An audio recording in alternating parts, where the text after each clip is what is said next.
La Genèse, chapitre 2. Ainsi furent achevés les cieux et la terre, et toute leur armée. Dieu acheva au 7e jour son œuvre qu'il avait faite, et il se reposa au 7e jour de toute son œuvre qu'il avait faite. Dieu bénit le 7e jour, et il le sanctifia, parce qu'en ce jour, il se reposa de toute son œuvre qu'il avait créée en la faisant. Voici les origines des cieux et de la terre quand ils furent créés.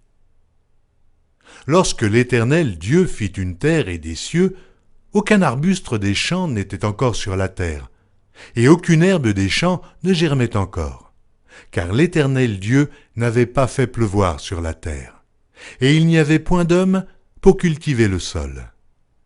Mais une vapeur s'éleva de la terre et arrosa toute la surface du sol. L'Éternel Dieu forma l'homme de la poussière de la terre. Il souffla dans ses narines un souffle de vie, et l'homme devint un être vivant. Puis l'Éternel Dieu planta un jardin en Éden du côté de l'Orient, et il y mit l'homme qu'il avait formé. L'Éternel Dieu fit pousser du sol des arbres de toute espèce, agréables à voir et bons à manger, et l'arbre de la vie au milieu du jardin, et l'arbre de la connaissance du bien et du mal.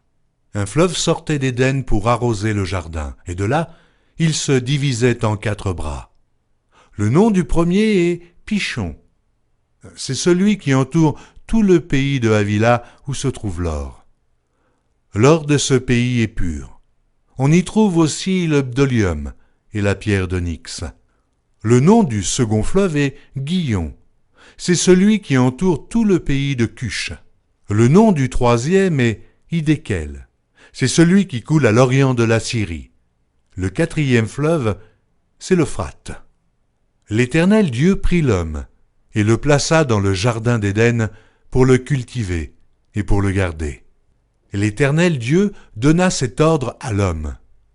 Tu pourras manger de tous les arbres du jardin, mais tu ne mangeras pas de l'arbre de la connaissance du bien et du mal, car le jour où tu en mangeras, tu mourras. L'Éternel Dieu dit, « Il n'est pas bon que l'homme soit seul.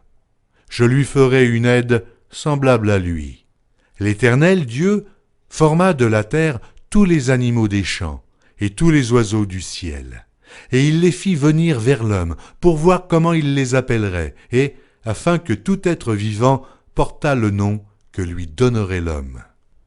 Et l'homme donna des noms à tout le bétail, aux oiseaux du ciel et à tous les animaux des champs. Mais, pour l'homme, il ne trouva point d'aide semblable à lui. Alors l'Éternel Dieu fit tomber un profond sommeil sur l'homme qui s'endormit. Il prit une de ses côtes et referma la chair à sa place.